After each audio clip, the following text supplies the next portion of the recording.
नमस्कार दोस्तों, स्वागत है आपका आपके अपने YouTube चैनल हिंदी श्री पे। हम सभी उपेंद्र नाथ अस्क द्वारा रचित अंजू दीदी नाटक का वाचन कर रहे हैं। पहले अंक के दो दृश्य, पहला दृश्य में नाटक दिया गया है, दूसरे दृश्य को सिर्फ दर्शाया गया है कि क्या दृश्य है, जिसपे श्रीपत जो है वो मेज पर सो रहा होता है बेढंगे तरीके से।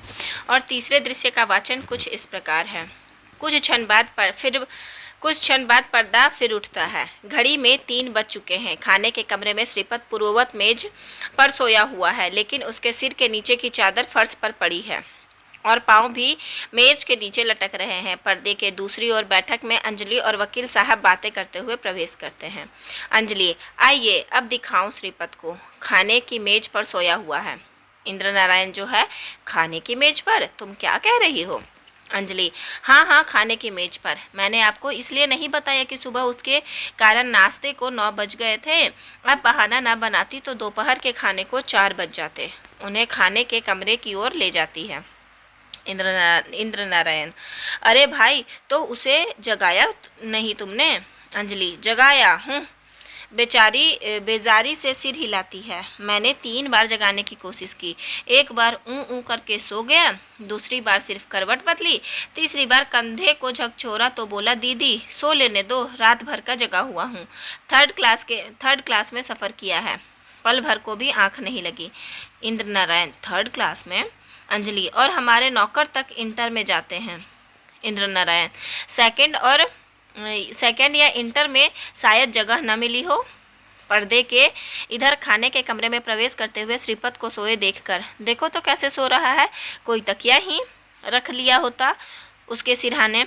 अंजलि, बिस्तर खोला था कि बिछाऊ देखती हूँ, न चादर है न तकिया, और वह अचकन और पैजामा जिसका जिक्र बड़े तराक से हो रहा था गायब है। इंद्र नारायण, लेटे हुए श्रीपत की ओर स्नेह और दया भरी दृष्टि से देखते हुए, पर अपने तकिए तो थे। अंजलि, रखती कैसे? मेज की चादर रखी हुई थी तकिया बनाकर सिरहाने, शायद करवट लेते समय गिर गई, यह देखिए पड़ी है। इंद्र नारायण, मेज के पास जाकर श्रीपत को जगाते हुए, श्रीपत उठो भाई। श्रीपत पहले करवट बदलता है, फिर लंबी ऊँ करता है और चुटकी बजाता है और जम्भाई लेता हुआ उठ बैठता है। श्रीपत उल्टे हाथ से आंखें मलते हुए, अक्खा जीजाजी हैं, कहिए आ गए आप? मेरा ख्याल है मैं कुछ पल के लिए सो गया था। अंजलि मुंह बनाते हुए, कुछ पल के लिए? मालूम भी है क्या समय हो गया है? 3 बज चुके हैं। 3 अन्नों के कमरे में खाना खाया तुम्हारे कारण, यहाँ मेज पर तो तुम सोए हुए थे। श्रीपत, सोचता था नाश्ता करके जरा आराम के साथ 2-1 सिगरेट सुलगाऊंगा, लेकिन ज्यों ही मेज पर टांगे पसार कर सिगरेट पीने के मूड में बैठा कि नींद आ गई। आपकी कसम जीजाजी, यही कुर्सी पर नींद आ गई और सिगरेट अपने आसपास देखता है। सिगरेट वह देखिए पड़ा है, जरा उठाना दीदी। अंजलि एक बार सिगरेट की ओर देखकर फिर क्रोध से श्रीपत की ओर देखती है। श्रीपत, अरे दीदी, यह कोई सांप है जो तुम्हें काट खाएगा? अंजलि नहीं हिलती। श्रीपत नौकर को आवाज़ देता है। श्रीपत, राधू राधू। राधू अंदर से जी आया। श्रीपत वहीं से चिल्लाकर, जरा दिया सलाई की डिबिया लाना। वकील साहब सिगरेट उठाकर श्रीपत को देते हैं। श्रीपत, यह बात है जीजाजी, रात पल भर के लिए भी आंख नहीं लगी, कुर्सी पर बैठा ही ऊँघ गया। इंद्र ही हैं, लेकिन तुम जो मेज पर। श्रीपत, ये कमबख्त डाइनिंग टेबल की कुर्सियाँ, जरा ऊँघ में एक और झुका कि लुढ़क गया। इंद्र, लेकिन भाई बिस्तर बिछवा लेते, नहीं तो उधर बैठक में तख्त या काउच पर सो जाते।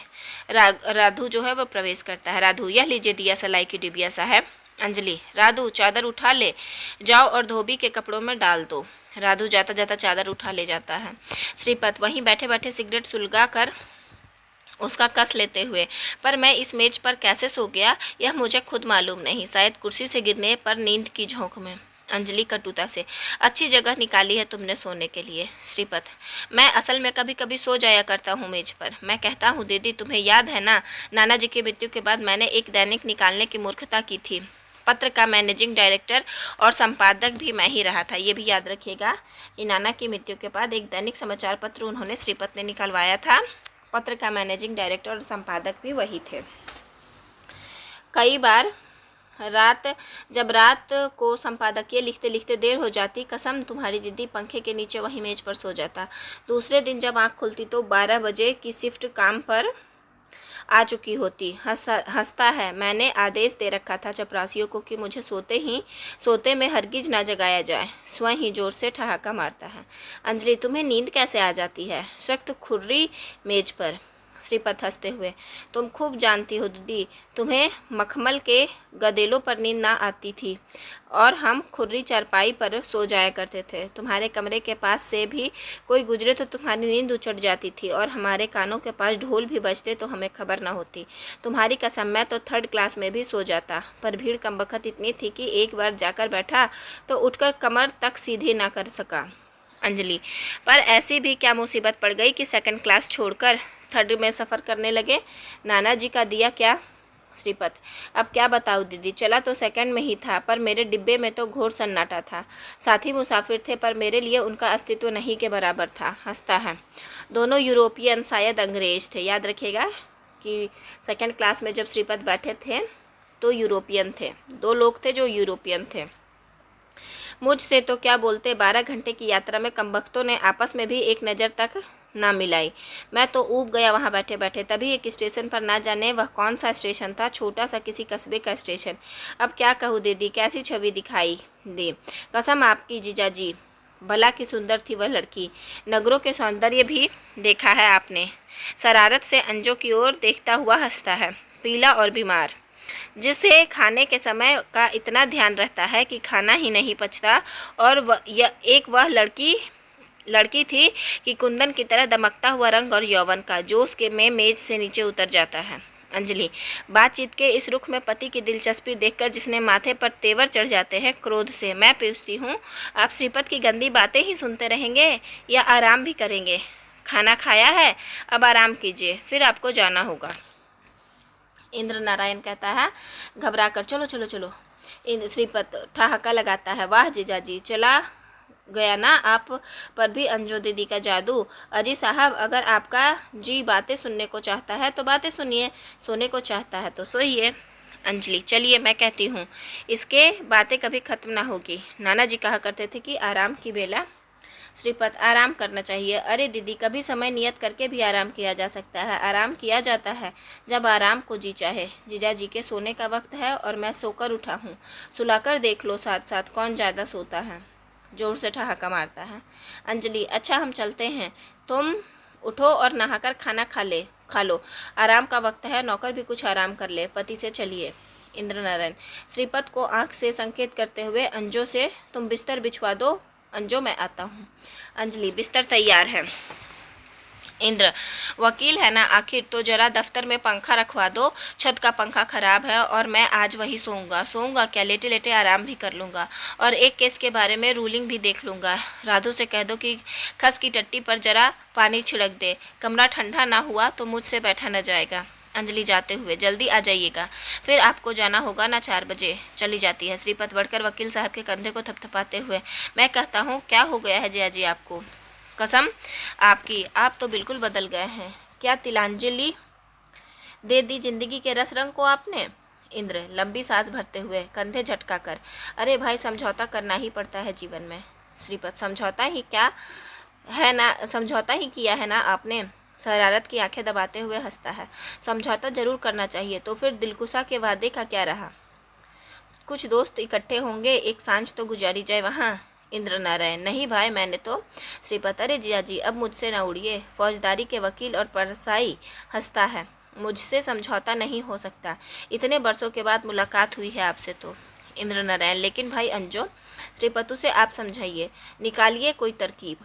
इंद्र कुछ और पास आकर भेद भरे स्वर में, लेकिन भाई उस लड़की का क्या हुआ? श्रीपत, किस लड़की का? इंद्र, भाई वही जो तुमने किसी स्टेशन पर मिली थी और जिसके लिए तुम 3rd में के डिब्बे में। श्रीपत हंसकर, अरे जिया जी, बस तो जब मैंने उसे देखा अपना डिब्बा छोड़कर उसके डिब्बे में जा सवार हुआ। अंजलि हाथ में एक सफ़ेद चादर लिए आती है। अंजलि चादर मेज पर बिछाते हुए, आप अभी तक यही बातें कर रहे हैं? मैं कहती हूँ चलकर कुछ आराम कर लीजिए, फिर आपको जाना होगा। और इंद्र घबरा कर, अरे भाई चलो चलो, उसके पीछे चलते हुए चलो। दोनों चले जाते हैं। श्रीपत अपने आप हंसता है, इस घर के लोग भी पुर्जे हैं, कसम भगवान की, मशीन के पुर्जे। कुछ कुर्सी घसीट कर बैठ जाता है और टांगे मेज पर रख लेता है। मुन्नी प्रवेश करती है। मुन्नी जी, आप खाना खा लीजिए। कब से पड़ा ठंडा हो रहा है। श्रीपत, आप मेरा मतलब है कि आपसे मेरा परिचय नहीं। आइए बैठिए, कुर्सी की ओर संकेत करता है। मुन्नी जी, मैं यहाँ की नौकरानी हूँ। श्रीपत खूब ठहाका मारता है, और मैं समझा तुम अंजू दीदी की कोई ननद वनद हो। क्या नाम है तुम्हारा? मुन्नी जी, मुझे मुन्नी कहकर पुकारते हैं। श्रीपत, अरे मुन्नी तो नन्ही मुन्नी सी लड़की को कहते हैं, और तुम तो कसम तुम्हारी अब नन्ही मुन्नी नहीं रही हो। आओ जरा बैठो। टांगे मेज के नीचे कर लेता है, मेज पर कुहनियाँ टिकाकर ठोड़ी हथेलियों पर रख लेता है। मुन्नी जी, आप खाना खा लीजिए। श्रीपत, अजी खाने को क्या है, खाए लेते हैं, तुम जरा बैठो। मुन्नी, आप खाना खा लीजिए, हम लोगों के आराम का समय है। श्रीपत, आराम का समय? आराम का समय? कसम तुम्हारी, मैं तो पागल हो जाऊंगा। इस घर में जिसको देखो उसके आराम का समय है। किसी नपे तुले वक्त में आराम भी किया जा सकता है कभी? मुझसे यदि कहा जाए कि अब 1 बज गया है, तुम्हारे सोने का समय हो गया है, सो जाओ ताकि 2 बजे उठ सको, तो कसम तुम्हारी मेरी पलकें भी भारी ना हो। मेरे कानों में 1 बजे ही 2 बजने लगे। नींद आती है जब आती है, चाहने पर कभी नहीं आती। क्यों मुन्नी, तुम्हें बंधे वक्त का यह आराम पसंद है? मुन्नी जी, मैं। श्रीपत, और हमसे घर में किसी तरह का बंधन नहीं। बात असल में यह है कि स्वर्गीय नाना जी ने अंजू दीदी के दिमाग को जकड़ रखा है। वे थे भी तानाशाह, सदा अपनी राय दूसरों पर लादा करते थे। हमारे घर में ऐसा करना महापाप समझा जाता है। कसम तुम्हारी मुन्नी, तुम 4 दिन हमारे घर में रहकर तो देखो, कितनी आज़ादी है वहाँ। दिन के हर वक्त तुम्हें कोई ना कोई नौकर सोता हुआ मिलेगा। हंसता है, जब मालिक सोते हैं तो नौकर क्यों ना सोए। मुन्नी जी, आप खाना खा लीजिए। श्रीपत, मैं कहता हूँ कसम तुम्हारी, मम्मी तुम्हें सदा बड़ा पसंद करेगी। मैं अंजू दीदी से तुम्हें मांग लूँगा। मुन्नी लटकते हुए से कृतज्ञता भरे स्वर में, जी आपकी बड़ी कृपा है साहब, आप खाना। अंजलि बैठक में, मुन्नी तुम क्या कर रही हो यहाँ? प्रवेश करते हुए, चलो जाकर आराम करो, फिर तुम्हें सांझ के नाश्ते का प्रबंध करना होगा। आज दोपहर के खाने ही को इतनी देर हो गई। मुन्नी, मेम साहब, मैं साहब को खाना। अंजलि, तुम जाओ, मैं खाना देती हूँ इनको। मुन्नी, आप आराम कीजिए मेम साहब। अंजलि, मैं जो कहती हूँ तुम जाओ आराम करो, मैं देती हूँ खाना। मुन्नी, बहुत अच्छा मैम। मेम साहब विवश चली जाती है। अंजलि, सदाचार तो तुम्हें छू भी नहीं गया श्रीपत, मेरी नौकराने पर ही डोरे डालने लगे। श्रीपत, अरे दीदी, नौकरानी तो तुम्हारी बस गजब की है। मेरी कसम दीदी, इसे हमारे यहाँ भेज दो। अंजलि, शर्म तो नहीं आती? श्रीपत, ना बहन का ध्यान, ना बहनोई का, ना सदाचार का, ना शिष्टता का। यही सिखाया है तुम्हें मम्मी और पापा ने? मैं तो भगवान को धन्यवाद देती हूँ कि नाना जी ने मुझे गोद ले लिया। नहीं श्रीपत, तुम्हें नाना जी की कसम दीदी, इस नौकरानी को हमारे यहाँ भेज दो। अंजलि चिढ़कर, उठो श्रीपत, अभी जी नहीं भरा तुम्हारा इतना समय गंवाकर। चलो उठो, नहा लो, नहीं नहाते तो हाथ मुँह धो लो। श्रीपत, ना मानो दीदी, ऐसी बनी सवरी नौकरानी रखोगी तो जीजाजी कभी फिसल जाएंगे, आदमी है ना आखिर बेचारे। अंजलि, अच्छा उठो यहाँ से, मेज की चादर बदल दूँ? अभी बदल कर गई थी कि तुमने फिर जूते टिका दिए इस पर। मैं पूछती हूँ, तुमने अभी तक यह भी नहीं सीखा कि खाने की मेज की चादर पर जूते नहीं रखे जाते, और चादर मेज पर बिछाने के काम आती है, तकिया बनाने के नहीं। बड़ी नरमी से, उठो, मैं लाती हूँ नई चादर, तुम इतने में तैयार हो जाओ। चादर उठाकर चली जाती है। श्रीपत फिर मेज पर टांगे रख लेता है और गुनगुनाता है। श्रीपत, संतोष तो हो जाता, आशा तो चमक उठती, देते तो वचन, चाहे करते ना वचन पूरा। अपने मामा को गाते सुनकर नीरज अपने कमरे से दबे पाँव आता है। नीरज सरगोशी में, मामा जी। श्रीपत, आओ बेटे, क्या वक्त पर आए हो, सुनो हम गा रहे हैं। गाता है, यह आस का मारा दिल इस सोच में रहता है, होता कि नहीं होता अब उनका वचन पूरा। क्यों बेटे, पसंद आया हमारा गाना? नीरज, आप बहुत अच्छा गाते हैं मामा जी, और सुनाइए। श्रीपत, बस बेटे, तुम नहीं चाहोगे कि क्रिकेट के कप्तान बनने के बदले गवैये बनो। दोनों हंसते हैं। नीरज, मामा जी आप सोए नहीं? श्रीपत, अभी सोकर उठा हूँ। नीरज, मैं सोया था पर नींद नहीं आई।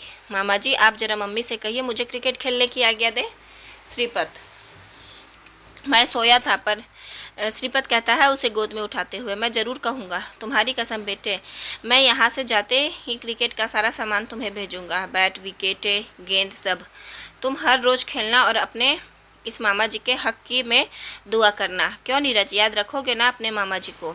नीरज श्रीपत के गले से लिपट जाता है। मामा जी। अंजलि दूसरे कमरे से, नीरज क्या कर रहे हो तुम यहाँ? चादर लिए हुए प्रवेश करती है। तुम्हारे तो सोने का समय है, सोए नहीं तुम क्या? नीरज, नींद नहीं आती मम्मी। अंजलि मेज पर चादर बिछाते हुए, चलो चलकर लेटो, आ जाएगी। नाना जी कहा करते थे कि नींद ना आए तो खाना खाने के बाद कुछ देर लेटना चाहिए।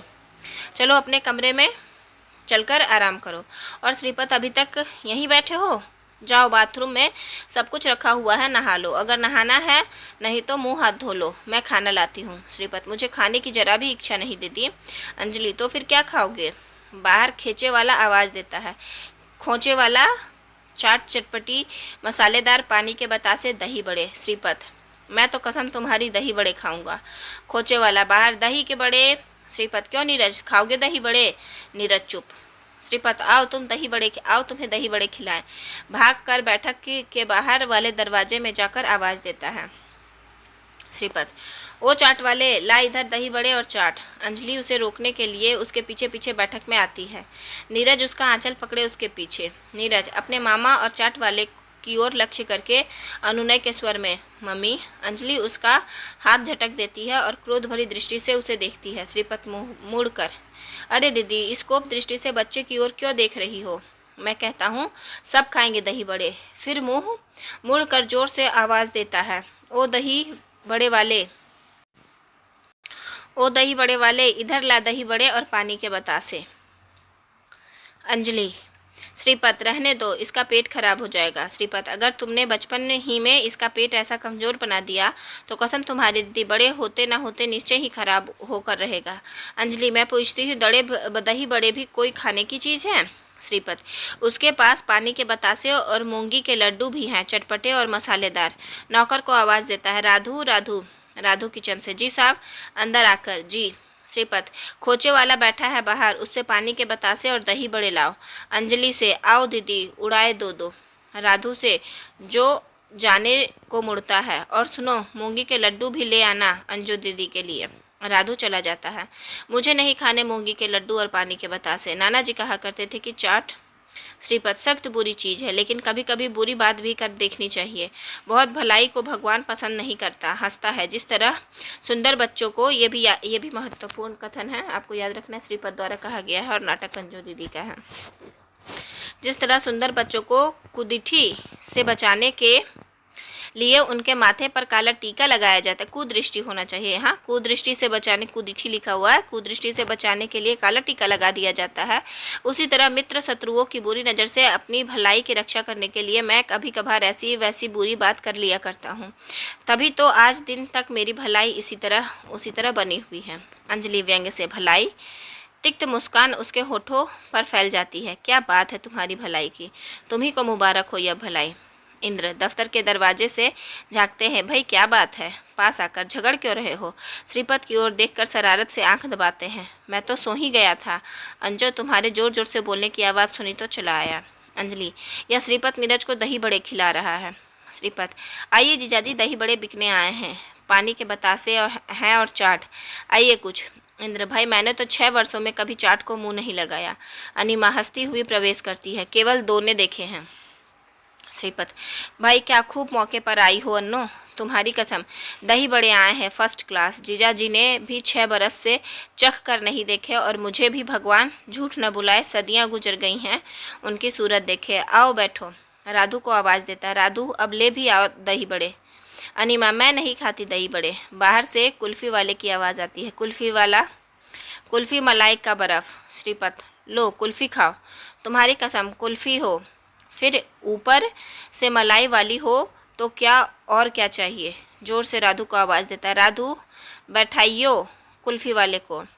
किसी ने कहा है भिन्नता जीवन का रस है, तो आए जो चाहे कुल्फ़ी खाए, जो चाहे दही बड़े और जो चाहे पानी के बतासे और चाट। सहसा वकील साहब की ओर मुड़कर कहिए जीजाजी क्या खाएंगे? रुकिए नहीं, हाँ हाँ कह दीजिए। राधू एक बड़े थाल में सभी चीज़ें की प्लेटें रखकर ले आता है। श्रीपत उससे लेकर तिपाई पर रखता है। इंद्र प्रकट उदासीनता से, मैं पानी के बतासे ही ले लूँगा। श्रीपत तुम नीरज?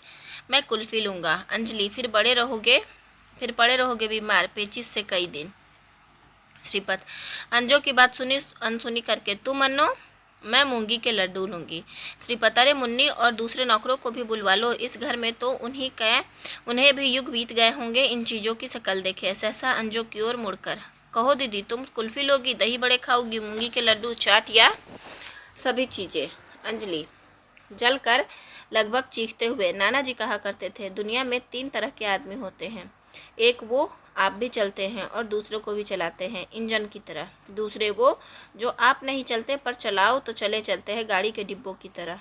और तीसरे वो जो ना आप चलते हैं ना दूसरों को चलने देते हैं ब्रेक की तरह। नाना जी कहा करते थे, श्रीपत, तभी श्रीपत कहता है, ब्रेक है ब्रेक। गगन भेदी ठहाका लगाता है, वाह दीदी, लाख रुपए की बात कही है तुमने। थाल से कुल्फी की प्लेट उठाता है, लो इस बात पर कुल्फी खाओ। अंजलि चिढ़कर, मैं नहीं खाती कुल्फी। श्रीपत, लो नीरज तुम लो कुल्फी। दीदी पानी के बतासे लेगी, ट्रे से पानी की बतासे की तस्तरी लेकर, लो पानी के बतासे। अंजलि झुंझलाकर, मुझे नहीं चाहिए पानी के बतासे। श्रीपत, लीजिए जीजाजी आप पानी के बतासे, दीदी मूंगी के लड्डू लेंगी। ट्रे से मूंगी के लड्डू उठाकर, लो दीदी मूंगी के लड्डू। अंजलि बेतरह खींच कर, रखो ये मूंगी के लड्डू अपने ही पास, मैं इसके बिना भली। श्रीपत अंजलि की चिड़चिड़ाहट की ओर ध्यान दिए बिना, लो अन्नो तुम लो ये मूंगी के लड्डू। दीदी का जी असल में दही बड़े खाने को हो रहा है, दही बड़े उठाता है, लो दीदी दही बड़े, मसाला भी देखो कैसा चटपटा है। अंजलि क्रोध से चिल्लाकर, श्रीपत तुम्हें शर्म नहीं आती। श्रीपत तुम्हारी इच्छा दीदी, दही बड़े फिर हम ही खाए लेते हैं। दही बड़ा मुंह में रख लेता है। अंजलि अपने पति से, मैं कहती हूँ आप मस्त होकर पानी के बतासे उड़ा रहे हैं, कुछ ख्याल भी है? अब समय क्या हो रहा है? 4 बजने को है। श्रीपत चौंक कर, क्या कहा? 4 बजने को है?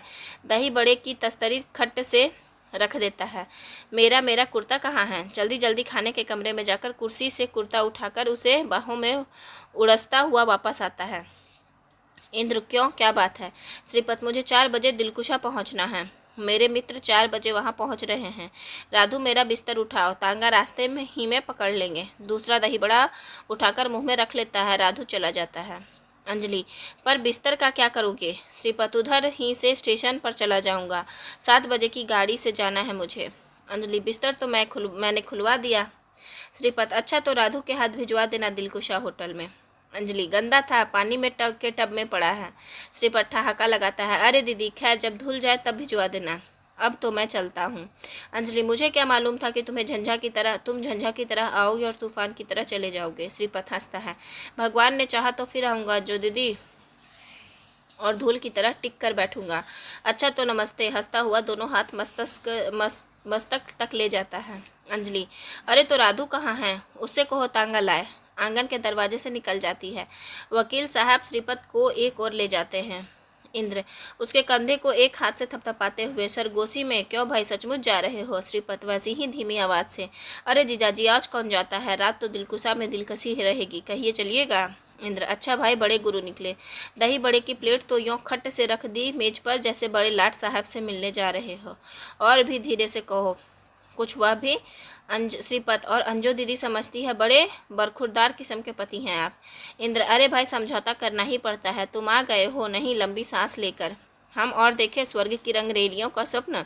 दबी सी हंसी हंसते हैं। अंजलि प्रवेश करती है। अंजलि आते आते, लीजिए आ गया तांगा, खाली जा रहा था, आवाज़ देकर बुला लिया। इंद्र, ए हुम अंजू में जरा श्रीपत को स्टेशन तक पहुँचाऊँ। अंजू को बोलता है, मैं जरा श्रीपत को स्टेशन तक पहुंचाता हूँ। अंजलि, हाँ तो देर करके ना आइएगा। नीरज, मामा जी, श्रीपत से चिमट जाता है। श्रीपत उसे चूमकर प्यार से अलग करते हुए, हम नीरज बेटे के लिए क्रिकेट का सामान भेजेंगे दीदी, इसे क्रिकेट खेलने की आज्ञा दे दो, बड़ा होकर निश्चय ही क्रिकेटर का कप्तान बनेगा। अनीमा की ओर मुड़कर, अन्नो मुद्दत के बाद मिले थे पर हंसता है, अब के फिर मिले तो आशा है कि तुम्हें भी अंजू दीदी की तरह हमारे एक नए जीजाजी से को बांधे हुए होगी। स्वयं ठहाका मारता है, और अंजू दीदी नमस्ते, दुआ है कि हमारे नाना जी का जादू तुम्हारे सिर से उतरे और तुम भी देखो कि चाट आखिर वैसी कोई बुरी चीज़ नहीं है। ठहाका मारता है, चलिए जिया जी। नीरज, मामा जी नमस्ते। लेकिन नीरज का स्वर राधू मुन्नी और अन्नों के नमस्ते नमस्ते में डूब जाता है। श्रीपत वकील साहब के साथ सब की नमस्ते का उत्तर देता हुआ निकल जाता है। नीरज प्रसन्नता से उछलकर, मामा जी हमारे लिए क्रिकेट का सामान भेजेंगे। अंजलि क्रोध से मुड़कर, चल हाथ धो और किताबें लेकर बैठ, भेजेंगे तुम्हारे लिए क्रिकेट का सामान मामा जी, गणित के मास्टर साहब आने वाले होंगे। नीरज, मम्मी। अंजलि, मैं कहती हूँ चल, लेके बैठ गया कुल्फ़ी खाने, जैसे कभी मिली ही ना हो कोई चीज़ खाने को। अन्नो, तुम जरा इसके हाथ धुलाना और बैठाना इसे पढ़ने की मेज पर। कमरे में चारों ओर नज़र घुमाती है, क्या हाल हो गया चंद घंटों में कमरे का। नौकर को आवाज़ देती है, राधू राधू। सिगरेट के एक टुकड़े को जो फर्श पर पड़ा सुलग रहा है जाकर पाँव से मसलकर बुझाती है। कुछ दिन और रह जाता तो मैं सचमुच जाकर सेना में भर्ती हो जाती। अभी चादर बदली थी कि गंदी कर दी। चीख कर नौकर को आवाज़ देती है, राधू राधू। आते हुए, जी मेम साहब। अंजलि, उठा ये सब चाट, दही बड़े और मूंगी के लड्डू। तुम और मुन्नी खा लेना और यह मेज साफ कर दो। चादर लाकर बदलूं, चाय का समय हो गया है। राधू चुपचाप सामान उठाने लगता है। अंजलि की नज़र घड़ी पर चली जाती है। अंजलि चौंक कर, अरे यह घड़ी रुक गई। राम राम राम, मैं भी चाबी देना भूल गई। 10 बरस को बाकायदा इसे चाबी देती आ रही हूँ। नाना जी कहा करते थे, श्रीपद ब्रेक है ब्रेक। मेज की दीवार के साथ करके उस पर चढ़कर घड़ी को चाबी देती है। अंजलि, मेरे घर में ब्रेक का क्या काम? मेरे घर इसी घड़ी की तरह चलेगा। लगातार सांझ सवेरे घड़ी टिक टिक करने लगती है, टिक टिक टिक टिक, और कोई चीज़ इस नियम को तोड़ ना सकेगी। सहसा घड़ी की टिक टिक बंद हो जाती है। अरे यह फिर खड़ी हो गई। राधू राधू राधू जो सामान समेट कर जाने को होता है, अपनी मालकिन की ओर प्रश्नसूचक दृष्टि से ताकता है। अंजलि, घड़ी टूट गई राधू, शायद मैंने इसे ज़्यादा चाबी दे दी। अंजलि दोनों हाथ उठाए परेशान सी मेज पर खड़ी है। तब जब पर्दा गिरता है और पहला अंक का समापन आज हो चुका है। अब दूसरे अंक का वाचन हम लोग अगले दिन से करेंगे। आप सभी का धैर्य से बने रहने के लिए बहुत बहुत धन्यवाद। आशा करती हूँ यह वीडियो आपको लाभान्वित करेगी। धन्यवाद आप सभी का।